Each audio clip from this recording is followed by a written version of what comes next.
Vamos entonces, ahora sí, a la palabra del Señor. Y me gustaría que leamos el libro de Hechos, el capítulo 2 y los versículos 1 al 4. Hechos, capítulo 2 y los versículos 1 al 4. Dice así: Cuando llegó el día de Pentecostés, estaban todos juntos en un mismo lugar.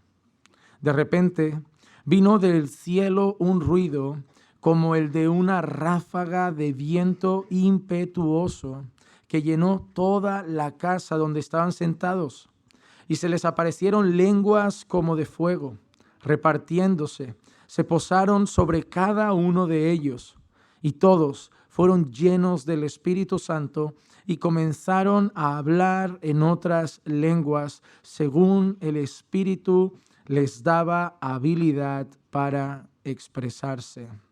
Oremos. Señor, queremos recibir tu palabra en nuestro corazón, no como cualquier otro discurso de hombres, no como cualquier conferencia, sino como la predicación de tu santa palabra, de aquello que tú has revelado para dar a conocer quién eres y para dar a conocer tu voluntad.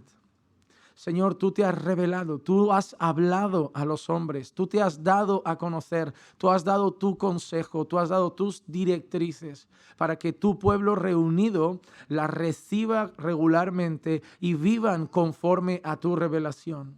Por eso, Señor, mi pedido es que podamos, Señor, hoy prestar oído a tu palabra, que me puedas dar la gracia de exponerla con fidelidad y autoridad, y al mismo tiempo que como pueblo tuyo que somos aquí reunidos podamos responder a tu palabra únicamente de la única manera que se puede hacer, con un amén. Porque cuando tú hablas no hay negociación, cuando tú hablas no hay opinión que valga, cuando tú hablas solamente resta decir sí, Señor. Así que haznos no solo atentos a escuchar tu palabra, sino atentos a obedecer tu palabra. Porque no solo vienes a hablarnos, vienes a ordenarnos como pueblo tuyo y recordarnos la misión. Así que haznos obedientes a tu voz, pues pueblo tuyo somos y llamados a hacer tu obra, tu voluntad. Háblanos hoy, Señor. Te lo pido en el nombre de Jesús. Amén y amén. El último tema de esta conferencia, a pesar de que esta tarde nos seguiremos deleitando en Coronel, es el tema de el Espíritu Santo y el avivamiento, la obra del Espíritu Santo en un avivamiento. Ayer hablábamos del tema de avivamiento, decíamos algunas cosas del tema del verdadero avivamiento y creo que hoy las reforzaremos con el texto bíblico. Ayer dábamos respuestas a algunas preguntas, pero creo que hoy la respuesta será todavía más contundente porque será la respuesta que proviene de la palabra de Dios. Pero hablando de avivamiento, me gustaría, antes de ir hacia el texto, leer dos frases. Una de un hombre muy querido, me he dado cuenta, entre los pastores de Coronel, una de Martyn Lloyd-Jones. He cambiado mis citas, he puesto más a Martyn Lloyd-Jones en honor a ellos. Sé que lo quieren, así que lo he buscado. Martyn Lloyd-Jones dijo lo siguiente, y espero que esto sea para nosotros una verdad también. Dijo: ¿les duele, amigos míos, que el nombre de Dios se use en vano y se profane? ¿Les duele que vivamos en una era sin Dios? Pero vivimos en una era así. Y la principal razón por la que deberíamos orar por un avivamiento es que anhelamos ver el nombre de Dios reivindicado y su gloria manifestada. Deberíamos anhelar ver algo que conmueva a las naciones, a todos los pueblos y los haga reflexionar. Voy a empezar un poco analizando esta frase y luego vamos al texto. Cuando nosotros hoy hablamos entre el pueblo evangélico de avivamiento, casi siempre nos centramos en ¿qué? Campañas de sanidades, campañas de milagros, manifestaciones entre el pueblo donde hay mucho ruido, hay muchas cosas que llevan a mover muchas emociones, pero hombres de antes, hombres dedicados a la palabra, hombres hambrientos de Dios. Cuando pensaban en un avivamiento, no pensaban en qué podemos sacar nosotros. Nosotros ya lo conocemos. No pensaban, ¿qué beneficio puedo sacar yo? Una cura, una sanidad, un trabajo, una experiencia mística, sobrenatural, unas emociones más alteradas, un sentir cosas, un viajar al tercer cielo. ¿Qué le preocupaban a los hombres de Dios? ¿Cuál era su dolor? ¿Qué era el anhelo de su corazón? Ellos salían a la calle como nosotros salimos aquí a Concepción. Es lo primero que hicimos el primer día que estuvimos aquí. Antes de empezar la conferencia, fuimos a dar una vuelta en este barrio. No muy lejos, que tampoco sabíamos si era peligroso, ¿no? Digo, con cuidado, no sé dónde estoy, primera vez que piso Chile, vete a saber tú si salgo a comprar y vuelvo solo con la compra y yo me quedo por el camino. Entonces salimos y a mi pesar vi algo muy parecido a Barcelona. Niños de 13, 14 años besándose en la calle, como si fueran adultos. Niños, vimos algún niño también de 13, 14 años que se notaba que era muy pro LGBT en su manera de conducirse. Vimos un pueblo que claramente tenía cara de gente que se daba drogas, al alcohol, mala vida. Y un pueblo que andaba, que vendía, que compraba, que consumía. Y era como ser el único ahí que tenía los ojos abiertos. Era caminar entre muertos. Era caminar entre pecado. Y eso es lo mismo que experimentaban los hombres de Dios. Y cuando se despertaba el anhelo de un avivamiento, su preocupación no era ¿qué puedo sacar yo? ¿Qué puedo experimentar yo? ¿Qué sentimiento puedo vivir yo? ¿Cuál era la pregunta? Mira qué preguntas hacían. ¿Les duele que el nombre de Dios se use en vano y se profane? ¿Les duele ver una era sin Dios? Ellos salían a la calle y sufrían. Ellos salían a la calle y lloraban. Ellos salían a la calle y decían, Señor, hay una diminuta parte de esta ciudad que te conoce. Cuando llega el domingo, vamos a un culto, 100, 200 personas y tenemos 100,000, 200,000 a nuestro alrededor que están bebiendo, que están viviendo de espaldas a ti, Señor. Y ellos sufrían al ver eso. Sufrían al ver la realidad de un pueblo que daba la espalda a Dios, que blasfemaba contra Dios. Y esa es la pregunta que yo creo que nos debemos hacer. Dice, ¿les duele? ¿No lo ven? Sí, pastor, está fatal. No, ¿es la realidad? Sí, pastor, aquí en Chile la juventud está perdida. Pero él no dice si lo ven. Él no dice si son conscientes. Él pregunta, ¿les duele? Y saben, yo creo que eso es lo que hace falta en la iglesia. Creo que no nos duelen los perdidos. Creo que no nos duele la juventud perdida. Creo que no nos duele un mundo sin Dios. Creo que no nos duelen las leyes corruptas que promueven nuestros gobiernos. Creo que no nos duele la apostasía. Ellos están allí haciendo lo malo. Ellos están allí con sus herejías. Esos jóvenes están ahí perdidos. Tenemos una pequeñita pena, quizá una ligera compasión, pero no hay dolor. No hay dolor. Y eso es lo que un hombre de Dios creo que debe empezar pidiendo. Señor, haz que nos duela. Haz que suframos al pisar la calle y ver que tu nombre es blasfemado. Haz que nos duela salir a la calle y ver una multitud que se muere en sus delitos y pecados y camina hacia el infierno. Haz que nos duela. ¿Saben qué? Hay una cosa que he percibido. Y es que se va volviendo ciertas cosas que antes impactaban indiferentes para nosotros. Hubo un tiempo en España que ver un muerto en la carretera en un accidente era algo que sentía mal uno en el corazón. Sentía como angustia. Se le quedaba con mal cuerpo. Ahora la gente saca un móvil. Wow, mira lo que vi en la carretera. Y salen ahí tapados con esa lona como de tela o de plástico que les ponen. Mira, vi un muerto. Ahora en España hay peleas agresivas, violencia, y la gente saca el móvil y se queda a grabarlo y lo transmite en vivo. Ya no nos duele la maldad, ya no nos duele el pecado, ya no nos duele la violencia, ahora nos da morbo. Ahora le queremos dar publicidad. Ahora nos da curiosidad. Ahora dos vecinas se pelean en la calle y me quedo desde arriba mirando, no sufro por ello. No veo que es pecado. Me da curiosidad saber cómo acaba. Me da curiosidad ver dónde llega. Ya no nos duele la maldad. Nos estamos volviendo, y tristemente la iglesia igual, indiferente a la maldad.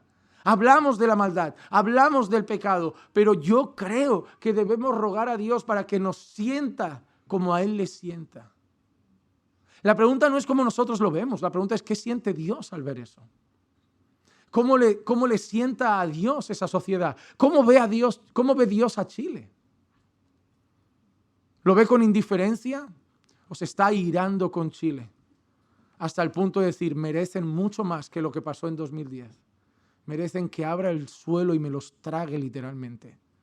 Debería dolernos esa realidad y saber que Dios ya se ha tragado a un pueblo, a algo mucho más grande que un terremoto. Ha habido un diluvio, se ha tragado gente en el desierto y lo puede volver a hacer. Si fuera su voluntad, Él podría volver a tragarse una nación entera para que el mundo tiemble y se atemorice. Nosotros deberíamos sufrir y nuestro anhelo de avivamiento debería ser algo que el mundo note, que el mundo vea, que el mundo empiece a tener temor. ¿Saben? Cuando habían milagros en el libro de Hechos y querían juzgar a los apóstoles, ustedes van a ver que decían, tengan cuidado. Porque dice que empezaban a llenarse de temor cuando pasaban esas cosas. La gente alrededor ya no hablaba tan sueltecita de Dios. La gente alrededor ya no criticaba tanto a esos hombres porque empezaban a tener temor. Habían cosas que estaban pasando y dice que era una obra de Dios y eso era notorio. Nadie podía negarlo. Y nosotros deberíamos anhelar eso. Pero debemos entender que no lo podemos programar. No es algo que está en nuestras manos. El autor Lewis Durmont dijo, el verdadero avivamiento solo proviene de Dios. Solo Él es la fuente. Un despertar espiritual no puede programarse, ni generarse, ni diseñarse humanamente. No podemos provocar un avivamiento. No está en nuestras manos. Es algo que Dios y solo Dios puede hacer. Nosotros podemos rogar, pedir, clamar, desear, pero solo Dios puede, por su Espíritu, obrar un avivamiento. Cuando nosotros vamos a nuestro texto, y ahora sí vamos ahí, nosotros leemos en Hechos 2 que el pueblo estaba reunido, unidos en un mismo sentir. Estaban obedeciendo al Señor Jesús. Nosotros vimos en Hechos 1 que el Señor Jesús les había dado una orden. Estad quietos y estad orando hasta que venga sobre vosotros el Espíritu Santo y seáis mis testigos en Jerusalén, en Judea, en Samaria y hasta los confines de la tierra. Y el pueblo obediente estaba reunido. Y de repente, el día de Pentecostés, el Espíritu Santo es derramado con poder sobre los creyentes reunidos que empezaron a hablar en otras lenguas. Según el Espíritu Santo les daba habilidad para expresarse. Aclaraciones importantes, las lenguas no son lo importante de este día. Como dijimos en una ocasión, aquí las lenguas, el viento impetuoso, el estruendo no es lo importante. Segunda cosa, yo no sé de dónde provengan algunos de ustedes, estas lenguas no eran extrañas. Estas lenguas eran idiomas naturales. No eran lenguas raras, no eran balbuceos, no eran cosas incomprensibles al oído humano. Posteriormente en el texto van a ver personas decir qué hacen estos hombres hablando en el idioma en que nosotros nacimos. El idioma nuestro, nuestra lengua natural, nuestra lengua materna. ¿Cómo puede ser que estos hombres que desconocen nuestra lengua estén hablando en nuestro idioma? Y ahí nosotros vemos que las lenguas tenían un propósito. Como 3,000 almas se convirtieron al Señor. Hay que entender, Pentecostés era un día de fiesta. Pentecostés era un día en que personas de distintos lugares iban a Jerusalén y se reunían en una fiesta patria, en una fiesta nacional. Personas que hablaban diferentes idiomas y de repente un grupo de personas empiezan a hablar, según dice Hechos, de las maravillas de Dios en esos idiomas. Así que hubo un evangelismo de una manera multicultural en muchas lenguas y como 3,000 almas se convirtieron al Señor. Lo que pasa el día de Pentecostés no es una obra de los hombres. Lo que pasa el día de Pentecostés no es una actividad organizada por la iglesia. No fue una campaña donde se provocó un avivamiento. Ellos ni siquiera sabían el día en que eso iba a pasar. Ellos solo sabían que debían estar orando, que debían estar clamando, que debían estar esperando. Y fue cuando el Señor quiso y por obra del Espíritu Santo. Cuando nosotros seguimos leyendo el texto, en Hechos capítulo 2, el versículo 14 dice así: entonces Pedro, poniéndose en pie con los 11, alzó la voz y les declaró: varones judíos y todos los que vivís en Jerusalén, sea esto de vuestro conocimiento y prestad atención a mis palabras. Y sigue diciendo en los versículos 40 al 42, y con muchas otras palabras testificaba solemnemente y les exhortaba diciendo: sed salvos de esta perversa generación. Entonces los que habían recibido su palabra fueron bautizados y se añadieron aquel día como 3,000 almas y se dedicaban continuamente al partimiento, a la enseñanza de los apóstoles, a la comunión, al partimiento del pan y a la oración. Hermanos, cuando la iglesia se llena del Espíritu Santo, lo que vemos automáticamente es Pedro predicando. Hermano, ¿hubieron lenguas? Sí. Pero una vez acaba ese momento que trae la atención de las personas, lo primero que pasa es un hombre puesto en pie y hablando lleno del Espíritu Santo. Ayer lo decíamos, la marca de un avivamiento es la exposición de las Escrituras. No hay avivamiento sin predicación de la palabra de Dios. Cuando nosotros vemos estos versículos, hay 4 factores que vemos aquí, 4 cosas importantes que si pasamos por el texto son claras. Número 1, la exposición fiel de las Escrituras en el poder de Dios. Vemos a Pedro, un hombre lleno del Espíritu Santo. ¿Ven lo que hemos leído en Hechos 4? Un hombre que no era de letras, un hombre que era un pescador, pero lo tienen allí, delante de una multitud de miles de personas. No le tiembla la voz, no le tiemblan las rodillas, no tiene el corazón acelerado, no se le está secando la garganta. Él está lleno del Espíritu Santo. Es Pedro utilizado por Dios. Es Pedro lleno de Dios. Es Pedro impulsado por Dios. Un día, a veces me pasa, estoy hablando con los hermanos. En nuestra congregación hay un grupo bonito de hermanos que les encanta el evangelismo. Tenemos uno de nuestros diáconos que tiene la costumbre de evangelizar en el metro, en el tren. Él le gusta mucho evangelizar. Y hubo un día que él me dijo algo. No tenía tiempo ya, tiene hijos y dice, entre el trabajo, los niños, no estoy encontrando tiempo para evangelizar. Así que tomé una decisión. Tengo el transporte que es como 40 minutos, 1 hora al trabajo y 40 minutos y 1 hora de vuelta. Y él decidió hacerlo en el transporte y tiene hasta vídeos en internet, él de pie en el vagón hablando y predicando y anunciando el evangelio.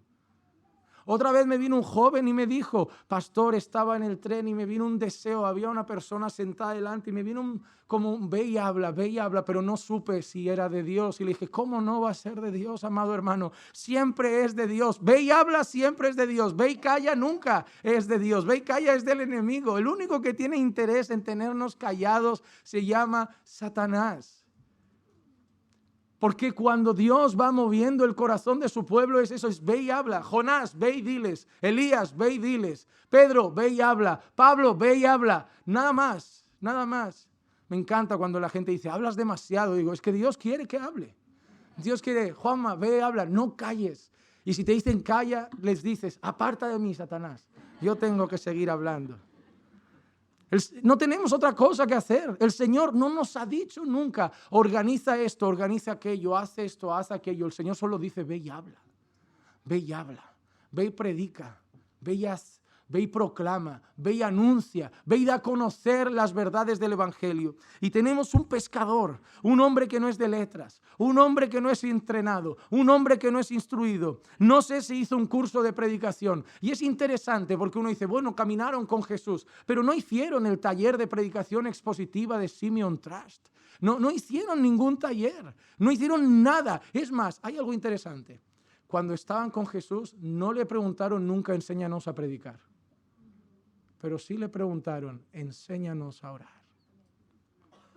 Hermano, ningún hermano hoy me viene a decir, Juan Manuel, enséñame a orar. Todos me dicen, enséñame a predicar. Tenemos púlpitos llenos de gente que sabe la técnica. Pero como no saben orar, no pasa nada más que buenos sermones aprobados a la letra, decir, a ver, introducción, ok. Exégesis, ok. Aplicación, ok. Resultado, seco todo el mundo que escuchó. ¿Por qué? Porque no depende de nosotros ni de la perfección. Hermanos amados, no voy a ser honesto y no estoy haciendo un llamado a la dejadez. Soy el primero que me gusta ser responsable con mis labores, me gusta ser dedicado con el estudio, me gusta entrenarme y soy muy exigente. Cristian lo sabe, que muchas veces salgo con un pesar de no haber cumplido debidamente mi tarea. Pero hay algo que sé, han habido días donde me he sentido derrotado en el púlpito, donde he sentido un sermón pobre, he bajado y varios hermanos se han acercado diciendo, Dios me habló profundamente. Y yo, ¿cómo puede ser? Si yo salí diciendo, es el peor sermón de mi vida.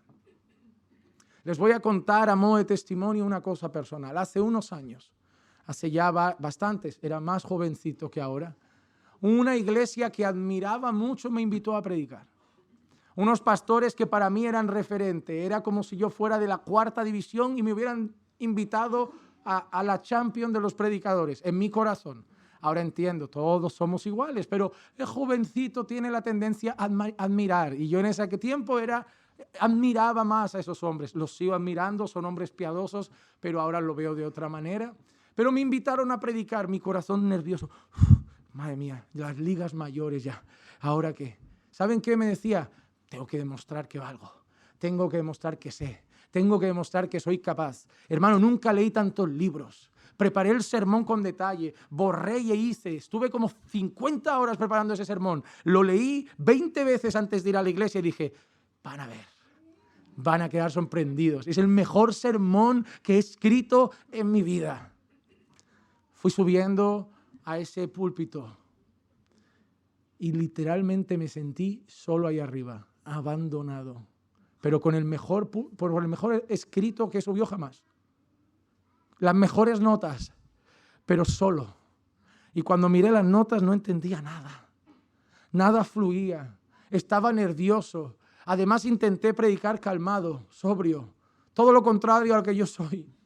Y dije, no, porque tengo que aprobar el examen. Cuando bajé de ese púlpito, fui corriendo al pastor de esa iglesia y le dije, por favor, no subas esto a internet. Perdóname. Y me miró y me dije, ¿qué pasó?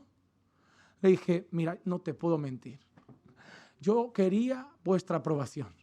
Yo quería que me dijeses, lo has hecho bien, das la talla. Y me dice, lo quise hacer como vosotros. Y me dijo, si lo hubiéramos querido como nosotros, no te hubiéramos llamado a ti. Le dije, ya, pero como vosotros predicáis un poco diferente, sí. Y me dijo una frase que hasta ahora recuerdo. Me dice, Juan Manuel, no imites a nadie. Sé la mejor versión de ti mismo. Sé tú, con el carácter de Cristo, pero con la personalidad que Dios te ha dado, porque esa es la que Dios va a querer usar de una manera diferente y en contextos diferentes. Y llegué a casa y durante días estuve roto, porque de alguna manera en aquel púlpito, no de forma audible, pero grabado en mi corazón, es como si Dios me hubiera dicho, no vuelvas a confiar en ti. No vuelvas a subir a ese púlpito pensando que tú tienes que hacer el trabajo. No olvides que si yo te dejo solo ahí, el valle de huesos secos seguirá seco. Fue mi mayor enseñanza en esta vida. Mi mayor enseñanza, y lo he vivido. He subido con notas pobres, con días de no dormir, con días de falta de descanso, enfermo, triste, y Dios ha obrado con poder. La gente ni lo ha percibido, la tristeza, ni la enfermedad, ni el abatimiento, ni la falta de descanso, el cansancio extremo, porque Dios se ha glorificado, porque ha aprendido que aunque llegue débil, aunque llegue con temor, aunque llegue con temblor, aunque llegue sin palabras de sabiduría, al final la dependencia está en el poder de Dios. Lo primero que vemos en este pasaje de Hechos es que cuando el Espíritu Santo llega, los hombres deben predicar la palabra de Dios. El avivamiento está marcado por la exposición fiel y poderosa de las Escrituras. El segundo factor que vemos aquí, y no es la primera vez que sucede, es que cuando hay un avivamiento, en muchas ocasiones encontramos al pueblo de Dios orando. Cuando vino el Espíritu Santo estaban orando, como Jesús había dicho, pero en más de una ocasión en el libro de Hechos también vemos a la iglesia orando y Dios respaldando. Hemos leído Hechos capítulo 4 y vemos que hay conversiones masivas también en Hechos capítulo 4, pero vemos a una iglesia pedir: Señor, respáldanos con señales, con milagros, con prodigios, respalda nuestra predicación, respalda a tus siervos. Y cuando leemos la historia de los avivamientos, y a algunos les gusta leer la historia, verán que muchas veces empiezan con gente orando. Hubo una historia, no recuerdo la ciudad, donde gente empezaba a orar en las noches, en la madrugada, como en pequeñitos establos. Y se veía todo apagado en el pueblo y como una cabañita, una casita con la luz encendida. Y dicen que al tiempo habían 2 casitas con la luz encendida, y al tiempo 3 casitas con la luz encendida, y al tiempo 4 casitas con la luz encendida, y empezó a sumarse más gente a esa oración, más gente se levantaba en la madrugada, y finalmente Dios respondió. Por eso muchas veces hay personas que han llegado a la conclusión de que se puede conseguir un avivamiento, de que hay oraciones que traen avivamiento, pero no es en sí que haya oraciones que traigan avivamiento, es que Dios es tan bueno que responde a su pueblo cuando ora. No es que la oración traiga avivamiento, es que tenemos un Dios que muchas veces se complace en decir sí a su pueblo.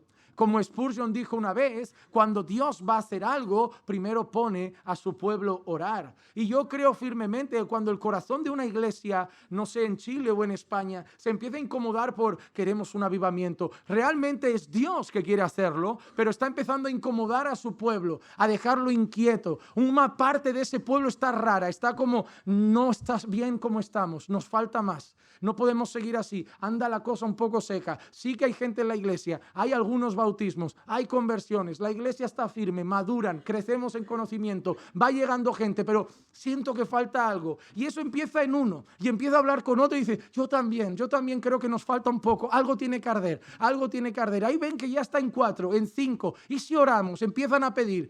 Y es así, pero todo empezó en Dios, todo empezó en su voluntad, que empieza a inquietar el corazón de su pueblo, que empieza a poner a varios de su pueblo con una idea similar.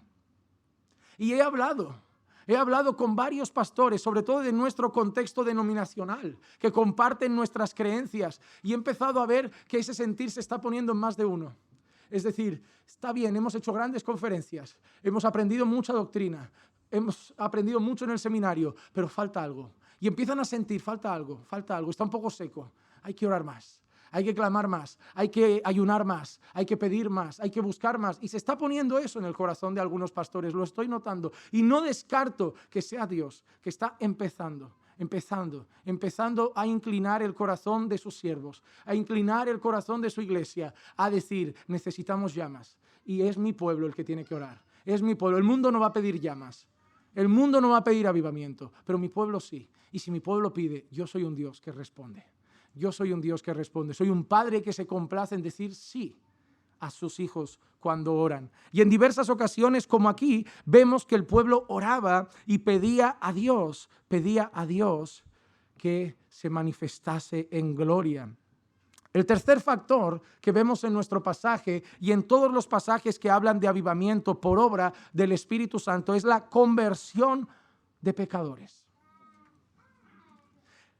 El avivamiento no es ruido, siempre. A veces hay ruido, A veces, como hemos dicho, hay manifestaciones extraordinarias, pero hay ciertos factores que son comunes y uno es la conversión de pecadores. Hemos leído en Hechos 2 que se convirtieron como 3,000 almas. Como 3,000 almas. Yo quiero vivir eso, hermano. Yo llevo a casa gozoso si veo uno. Te lo digo en serio, yo predico un sermón y digo, Señor, salva a alguien. Y si veo uno que digo, que era invitado y de golpe me dice, pastor, quiero más de Dios, digo, Señor, este para mí es el día glorioso, digo, ya llévame, yo como si hubiera cumplido mi ministerio. Pero digo, ¿cómo debe ser ver 3,000 personas gimiendo por salvación? Digo, yo cuando veo estos textos, yo no sé si les pasa, yo le digo al Señor, yo quiero eso, yo quiero verlo. Y creo que se puede. Lo peor que se me está yendo un poco la cabeza, ¿eh? Yo creo que se puede. Yo creo que se puede vivir eso. Yo creo que Dios lo puede hacer. Yo no sé si habrá que pedir un mes, o un año, o 10, o 20, pero Dios puede. Y yo quiero ver conversiones masivas de pecadores. Yo quiero ver iglesias marcadas por la llegada constante de gente impía.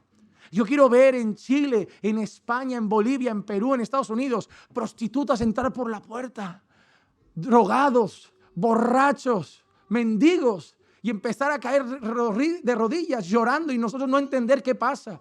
No puedo, necesito a Jesús. Soy un miserable. Yo quiero ver eso.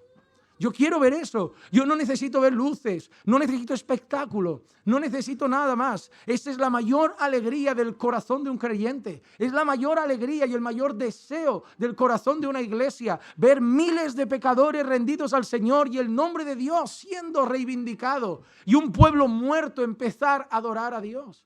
John Piper decía que las misiones no se tratan de salvar. John Piper decía que las misiones se trata de adorar. John Piper no veía a un hombre que necesitaba ser salvo. John Piper miraba y decía, ese hombre no está adorando a Dios y tiene que adorarlo. Él lo veía así. Claro que sin salvación no hay adoración, pero para Piper no se reducía al pecador, se reducía a Dios. Piper no piensa, nosotros pensamos en el pecador, todo es por el pecador, pobre pecador, está perdido, necesita salvación. Piper no lo ve así. No, Dios necesita ser adorado. Ese hombre si se pierde es su problema. Pero lo que yo quiero es que ese hombre cante a Dios. Yo no quiero que ese hombre avergüence a Dios. Yo quiero que ese hombre cante al Señor, alabe al Señor. Yo quiero otro más en esta sala cantando alabanzas. Es lo que él veía, porque para él lo máximo era un pueblo cantando a Dios. Un pueblo cantando a Dios. Y el cuarto factor, y se nos olvida muchas veces, que vemos también en un avivamiento hecho por el Espíritu Santo, es que los pecadores se unen a la vida de la iglesia. No hay avivamiento que no acabe en la iglesia. No hay avivamiento que no empiece desde la iglesia y acabe en la iglesia. Por eso siempre les decía ayer que cuando estudio los avivamientos no los comprendo como actos individuales. Era el pueblo de Dios unido, Dios levanta la palabra, pecadores son alcanzados y se suman al pueblo de Dios otra vez. Eso es lo que veo en los avivamientos. Es lo que vemos aquí, un pueblo pequeño, pueblo de Dios, clamando. Dios responde con poder. Un hombre se levanta, la palabra de Dios es predicada y 3,000 almas se convierten. Pero no se van a la calle otra vez. Se dedicaban continuamente a la enseñanza de los apóstoles, al partimiento del pan, a las oraciones, a la comunión. Es decir, todo aquel salvo se une a la iglesia, se une al pueblo de Dios. Errol Hals decía, cuando la visión de la gloria de Cristo demostrada en la salvación de las almas se convierte en un deseo intenso en nuestros corazones, ese es esencialmente el momento en que debemos orar con fervor por el derramamiento del Espíritu Santo en un avivamiento. ¿Deseamos esa conversión masiva? ¿Deseamos eso? ¿Deseamos que miles de personas canten a Dios? ¿Deseamos que miles de pecadores se arrepientan? ¿Deseamos que miles de pecadores La realidad es que usualmente no. Usualmente la mayoría de ustedes llegan a que el pastor ore por su prima, por su hijo y por su tía y por su madre. Por los vecinos nadie me pide oración. Por los compañeros de trabajo nadie me pide oración. Por el compañero de trabajo que le molesta nadie me pide oración. Todo el mundo me viene a pedir oración por su prima, por su tía, por su hijo y por su marido inconverso y por su mamá que se está muriendo a ver si se salva de última hora. Nadie más le importa a nadie más. Yo no sé si en Chile es igual. Yo hablo de lo que me pasa a mí por España. Allí donde voy, ore por mi hijo, ore por mi padre. Y no creo que esté mal, pero me da la sensación de que no hay tristeza por otros miles de millones que se están muriendo alrededor de tu mamá. Y creo que si no están pasando más cosas entre nosotros, es que no tenemos la compasión que tenía Jesús. Que no tenemos amor por los perdidos.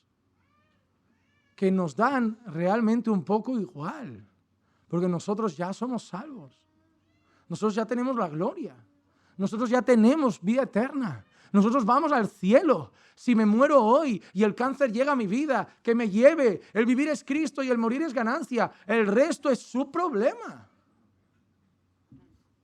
Pero no creo que Pedro lo viera así, no creo que Pablo lo viera así, porque a Pablo le pegaron pedradas, le golpearon, salió malherido, lo arrastraron de una ciudad para afuera. Y me imagino a pobre Lucas limpiándole las heridas.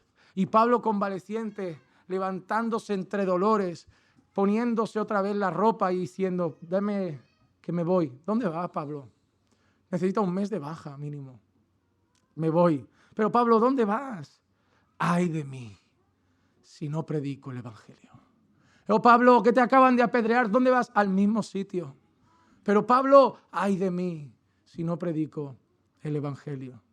Hemos leído Hechos 4. ¿Qué les prohibieron? Están prohibidos de hablar en el nombre de Jesús. En Hechos 5 vuelven a estar ahí. Vuelven a tener una charla. Y les vuelven a dar, en este caso, no un aviso, sino latigazos.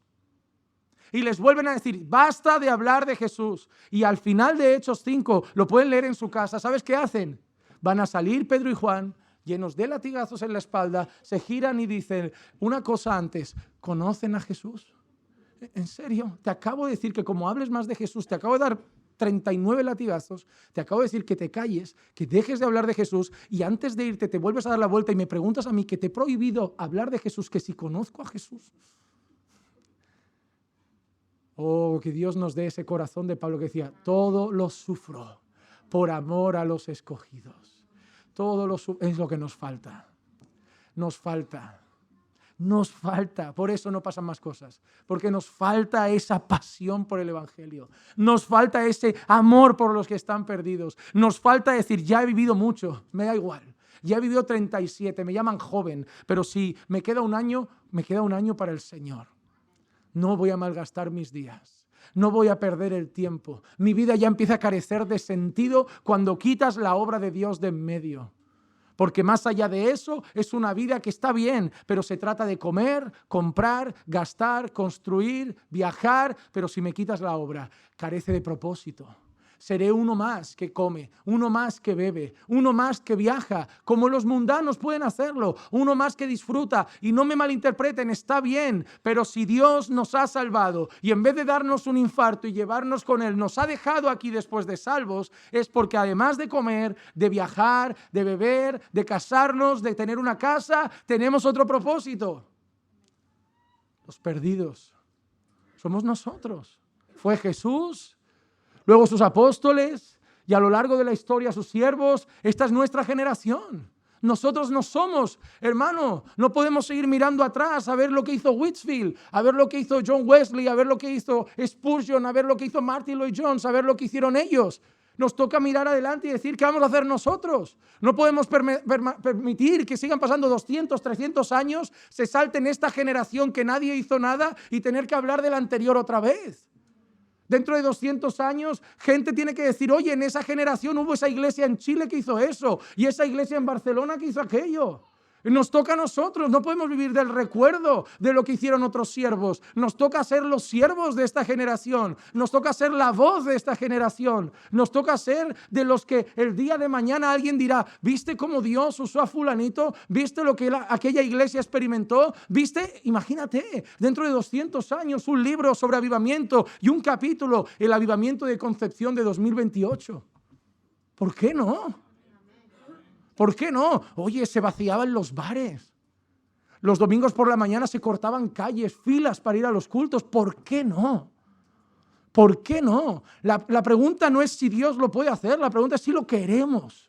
La pregunta es si lo anhelamos, si lo deseamos, si estamos dispuestos a decir, se acabó el tiempo libre para Dios, se acabó tanto juego, se acabó tanto entretenimiento, voy a tener que equilibrar un poco las cosas, está bien vivir, pero tengo que servir, tengo que darme, es nuestro tiempo.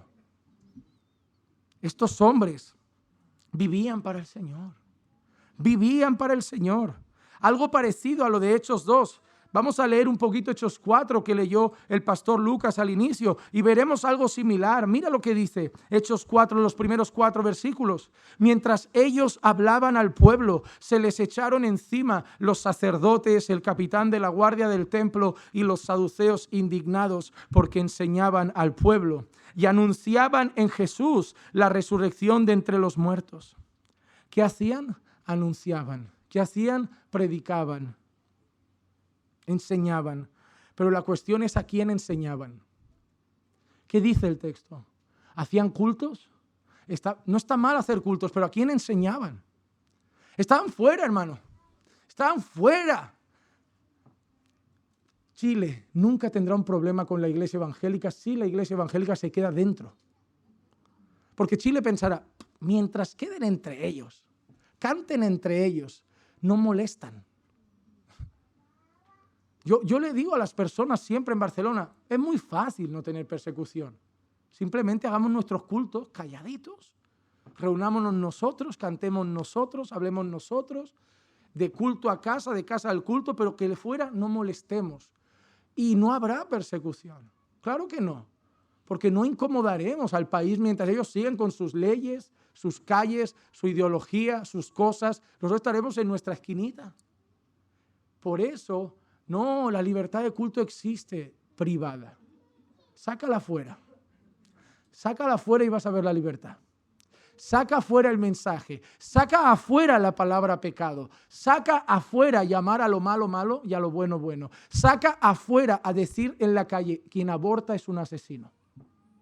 Saca afuera el decir a la calle, los afeminados no heredarán el reino de Dios. Vete afuera y dilo, aquí es fácil. Aquí es fácil, porque todos estamos de acuerdo. Ve a la calle a decirlo. No, hay que ser prudente. Esta gente no era prudente. Si hubiera sido prudente, no iba a la cárcel. Esta gente era valiente. Y lo que yo no voy a tolerar es que sigan disfrazando la cobardía de prudencia. Porque es lo que me da la sensación de que cada vez que se levanta alguien valiente, lo queremos frenar, lo queremos callar. No, le falta prudencia, le falta sabiduría, tiene que ser más sensato. Me da la sensación de que a veces Dios quiere levantar un poquito a alguien y nosotros como iglesia lo queremos frenar. Porque me da la sensación de que nos da vergüenza, como cuando la luz llega y las tinieblas salen más a florecer.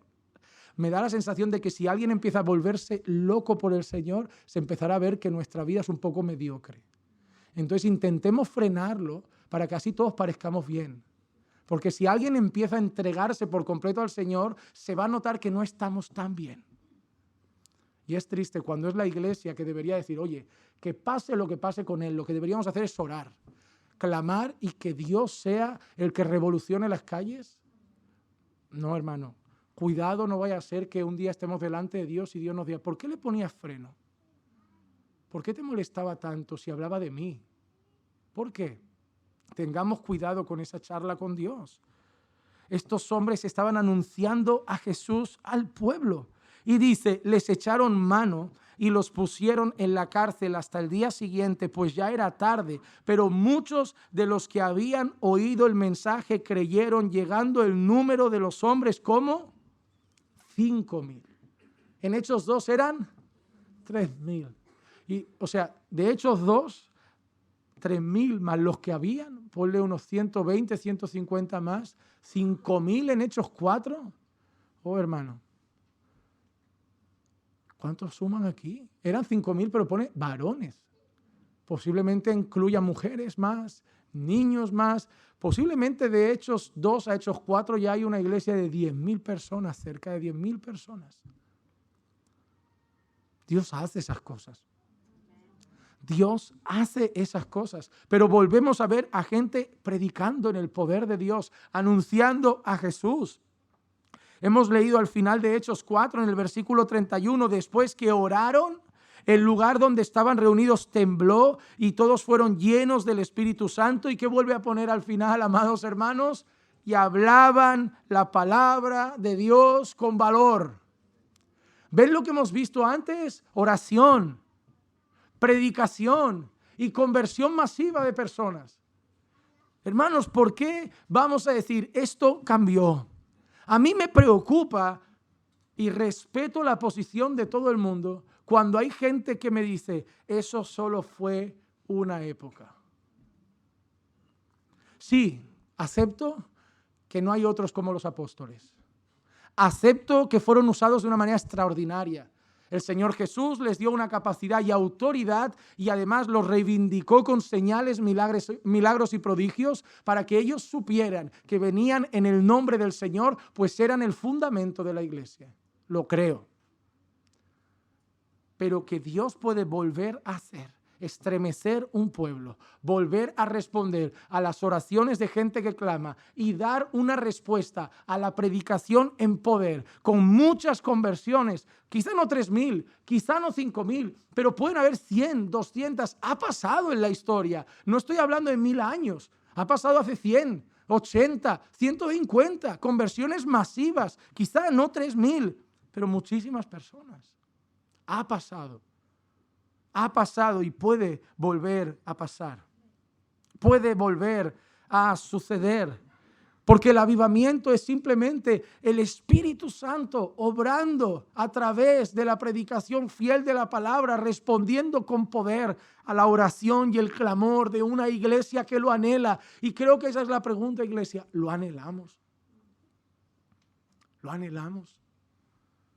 Yo creo que el poder, el Espíritu Santo no ha cambiado. Yo creo que el poder de Dios no ha cambiado, pero creo que el corazón de la iglesia sí ha cambiado.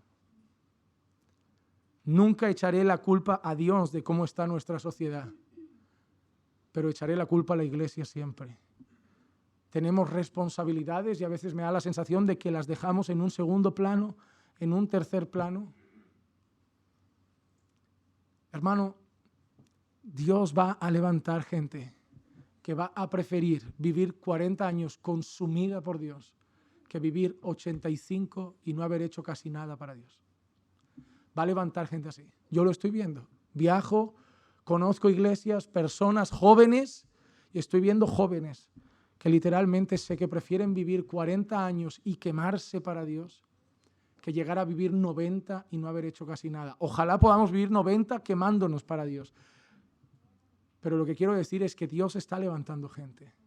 Dios está levantando gente que está siendo inconformista. Dios está levantando gente que está diciendo, no es suficiente lo que tenemos. Cuando yo pensaba en esto esta mañana, y mire, esto no voy a decir, me cambió Dios el mensaje, pero esta mañana, y quiero compartir este texto, porque me vino una reflexión al corazón, y si me acompañan, está en Éxodo capítulo 33.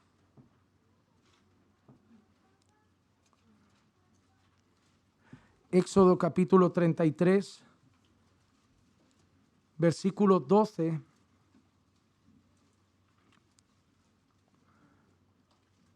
Es una oración. Éxodo capítulo 33, versículo 12 hasta el 18.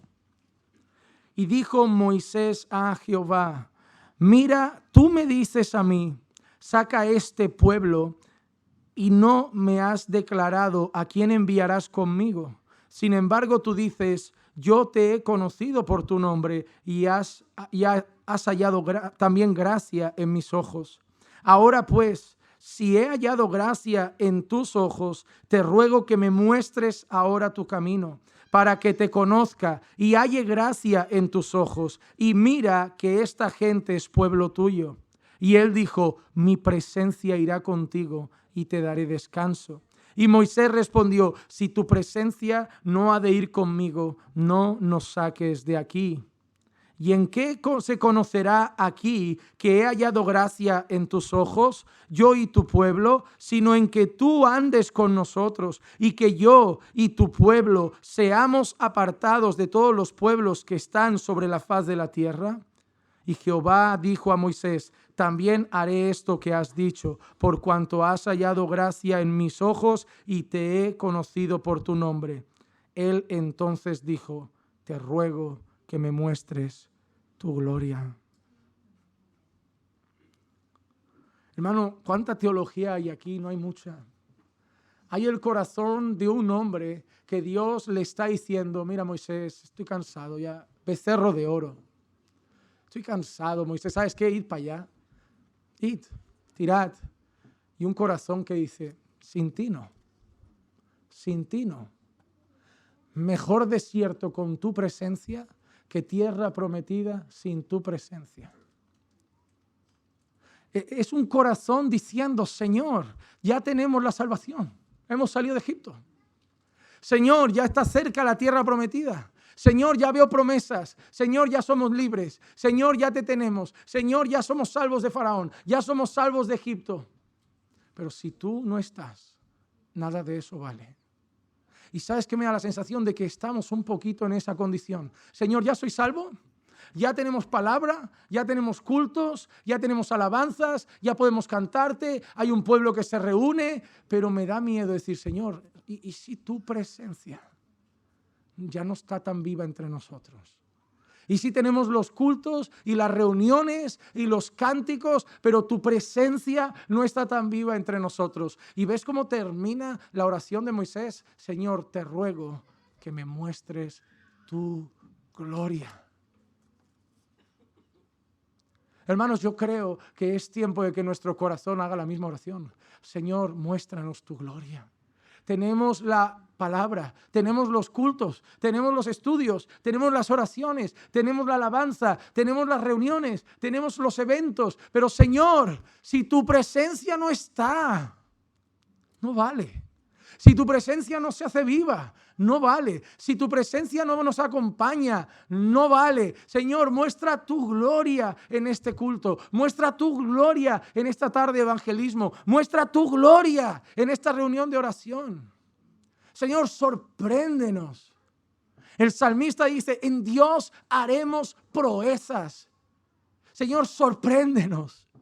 Señor, que estamos ya acostumbrados a los cultos, estamos ya acostumbrados a los estudios, estamos acostumbrados a los sermones. Señor, sorpréndenos. Haz que nos quedemos admirados. Haz que nuestra boca se quede abierta y que sea indiscutible reconocer que eso ha sido el Señor y que tú seas glorificado, de manera que toda una sala de personas no pueda quedar indiferente. Otra oración similar que debe estar en nosotros y quiero compartir está en el libro de Nehemías. Ya estoy acabando, hermanos.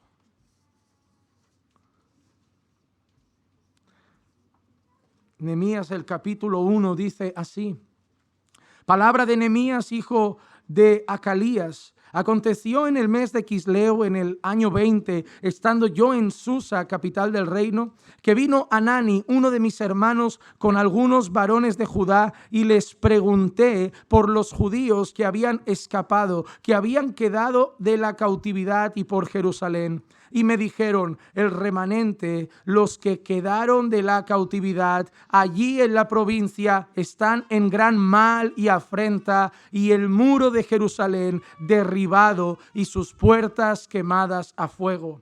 Cuando oí estas palabras, me senté y lloré, e hice duelo por algunos días, y ayuné y oré delante del Dios de los cielos. ¿Qué hizo? Lloró. Lloró. Hermano, ¿hace cuánto no lloramos? ¿Hace cuánto no? No por nuestros problemas, por eso lloramos mucho. Por nuestros problemas lloramos, por nuestro matrimonio lloramos, por los hijos lloramos, por nuestras enfermedades lloramos, por los problemas económicos lloramos.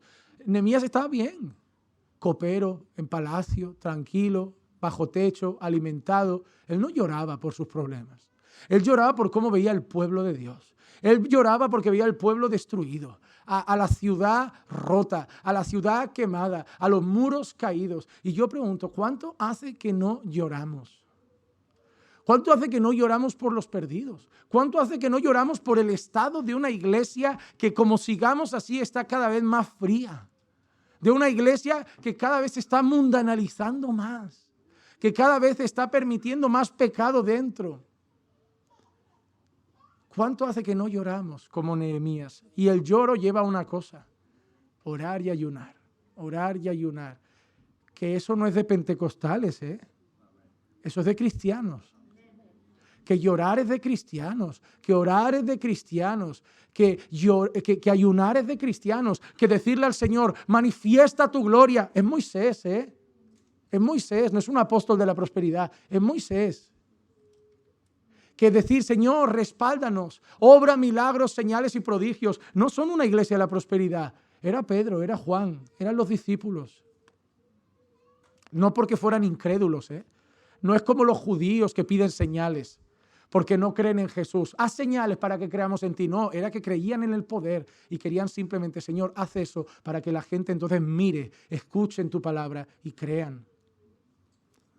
Mira cómo sigue. Dice así. Y dije, te ruego, oh Jehová, Dios de los cielos, fuerte, grande y temible, que guarda el pacto y la misericordia a los que le aman y guardan sus mandamientos. Esté ahora atento tu oído y abierto tus ojos para oír la oración de tu siervo, que hago ahora delante de ti 10 minutos antes de acostarme. De día y de noche. Es que se dan cuenta que hay cosas que cambian. Que no fueron 10 minutos de oración porque estaba un poquito nervioso. Que era día y noche. Era día y noche, eran lágrimas, era ayuno, era oración día y noche. Que lo que ha cambiado no es Dios. Lo que ha cambiado es que ya no hay oraciones día y noche. Es que ya no hay lágrimas. Lo que ha cambiado no es Dios. Lo que ha cambiado es nuestro corazón. Dice así, dice lo siguiente ahora. Por los hijos de Israel, tus siervos, y confieso los pecados de los hijos de Israel que hemos cometido contra ti. Sí, yo y la casa de mi padre hemos pecado. ¿Saben qué es esto? ¿Sabes? Te pregunto una cosa. Nehemías había pecado. Nehemías había hecho algo. Pero él se incluye. Porque si la iglesia está mal y yo soy parte de la iglesia, todos estamos mal. No, yo, Juan Manuel, estoy bien, caminando por fe está bien, es la otra iglesia la que está mal. No, yo soy parte de ese cuerpo. Yo soy parte, yo soy responsable. Yo no me puedo aislar como nuestra iglesia. No, es que Cristo tiene una iglesia y yo soy parte de esa iglesia. Solo que me congrego en una iglesia local. Pero si otras iglesias locales empiezan a estar mal, es la iglesia de Cristo que se empieza a estar mal. Y no puedo solo fijar mis ojos en nuestra pequeña congregación y decir, nosotros estamos bien. No, da igual, ya Dios tratará con el resto. No, hay que orar, somos su pueblo. Y que yo no quiero que una congregación aquí y una en Chile esté bien. Yo no quiero que vengan personas a una conferencia diciendo, en mi ciudad no hay iglesias sanas. Yo quiero que nos conozcamos todos y en cada ciudad abunden las iglesias sanas. Yo no quiero que haya una y que todo el mundo tenga que recorrer 2 horas para congregar. Yo quiero que la gente baje de su casa y en cada barrio haya una iglesia sana. Me da igual que, pero si hay muchas, entonces con nosotros habrán 50. Yo prefiero 800 iglesias de 50 personas que tener una iglesia de 40.000 porque no hay nada más. Es que yo lo prefiero 1000 veces. Es que el número no es la meta, es un pueblo lleno y plagado del evangelio. Esa es la meta. La meta no es levantar franquicias de Caminando por Fe. La meta es expandir el reino. Es expandir el reino. Nosotros no tenemos que construir un imperio personal. Nosotros tenemos que construir un reino que ya ha sido establecido en Cristo y que simplemente tenemos que empujar adelante a través de la predicación y la misión. Nada más. Claro que velando por nuestra iglesia local, pero rogando por la iglesia de Cristo a nivel universal. Y mira qué dice ahora. En extremo nos hemos corrompido contra ti y no hemos guardado los mandamientos, estatutos y preceptos que diste a Moisés tu siervo. Acuérdate ahora de la palabra que diste a Moisés tu siervo diciendo: si vosotros pecareis, yo os dispersaré por los pueblos. Pero si os volviereis a mí y guardareis mis mandamientos y los pusiereis por obra, aunque vuestra dispersión fuere hasta el extremo de los cielos, de allí os recogeré y os traeré al lugar que escogí para hacer habitar allí mi nombre. Ellos pues son tus siervos y tu pueblo, los cuales redimiste con gran poder y con tu mano poderosa. Te ruego, oh Jehová, esté ahora atento tu oído a la oración de tu siervo y a la oración de tus siervos, quienes desean reverenciar tu nombre. Concede ahora buen éxito a tu siervo y dale gracia delante de aquel varón, porque yo servía de copero del rey. Aquí no se trata de la conversión de pecadores, aquí se trata de la revitalización del pueblo de Dios. El avivamiento en ocasiones ha ocasionado siempre así el alcance de miles de pecadores, pero también se ha necesitado muchas veces el despertar espiritual del pueblo de Dios que ha entrado en decadencia.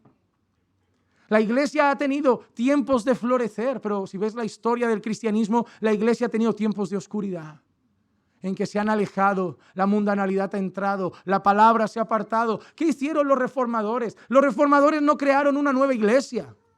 Los reformadores quisieron volver a sacar la luz del evangelio para arriba y disipar tinieblas. En el corazón de un hombre empezó a decir: algo no anda bien. Hemos dejado la palabra de lado. Hay que volver. Y yo creo, amados hermanos, que estamos en un tiempo así.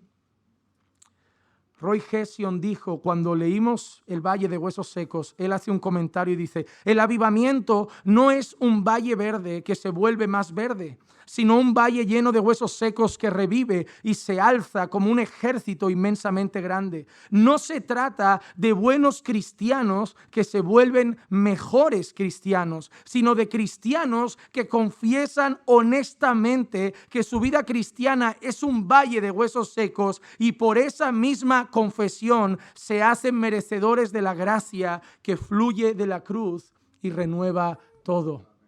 Sí, amados hermanos, necesitamos un avivamiento para que miles de pecadores vengan a Cristo, pero necesitamos una iglesia que reconozca que ahora mismo nos estamos volviendo un valle de huesos secos, una iglesia que reconozca que ahora mismo hemos fallado a Dios, que ahora mismo no estamos bien delante de Dios, que ahora mismo somos un valle de huesos secos y necesitamos correr a Dios, clamar a Dios y decir: Señor, antes de ir a salvar pecadores, primero revitaliza tu iglesia otra vez.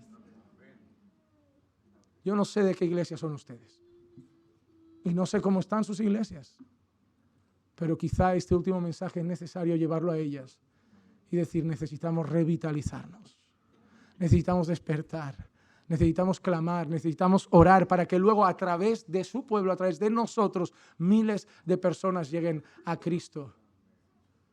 Porque a veces pienso: Señor, ¿qué pasaría si ahora traes 3,000 almas a nuestra iglesia? ¿Será que la iglesia ahora está preparada espiritualmente para recibir tanto pecador?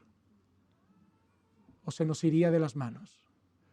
Yo creo que el primer paso es revitalizar la iglesia y luego ir a buscar almas para que masivamente lleguen a la iglesia, y una iglesia revitalizada en poder del Espíritu Santo, avivada por Dios, pueda servir a esos pecadores que acaban de llegar. Creo, amados hermanos, que terminamos esta conferencia con un claro mensaje en el corazón de la iglesia. Iglesia, volvamos a llorar, volvamos a ayunar, volvamos a clamar, volvamos a pedir que Dios avive a su pueblo. Como Habacuc dijo: Señor, aviva tu obra en medio de los tiempos. Y creo firmemente que Dios lo hará. Que Dios me permita en unos años poder haber vivido un avivamiento y dar testimonio de él y poder escuchar que aquí en Chile hubo otro también. Yo he llevado la palabra estos días a sus oídos, pero no depende de mí. Confío que el Espíritu obre en sus corazones. Vamos a orar.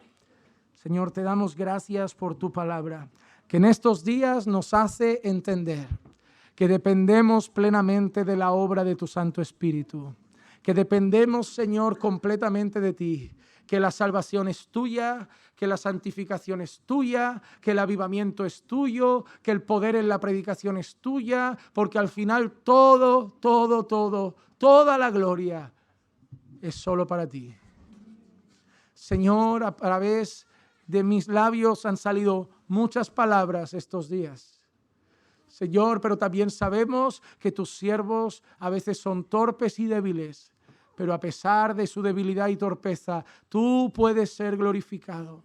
Así que, Padre, que por el poder de tu Espíritu Santo puedas obrar en cada pueblo, en cada iglesia, en cada pastor, en cada hermano, y que tú lleves de aquí un pueblo deseoso de llamas, de fuego, de poder. Un pueblo que como Moisés salga diciendo, Señor, queremos ver tu gloria. Y sabemos, Padre, que eso solo es posible en Cristo. Que fuera de Cristo no hay salvación, que fuera de Cristo no hay avivamiento, que fuera de Cristo no hay restauración. Por eso, Señor, que corramos a diario a la vid, que corramos a diario a la fuente de agua viva, que corramos diariamente al Señor, a Jesús. Y ahí encontraremos todo lo que anhela nuestra alma. Señor, obra. Y que estos mensajes de estos días den fruto en medio de tu pueblo. Te lo pido en el nombre de Jesús. Amén.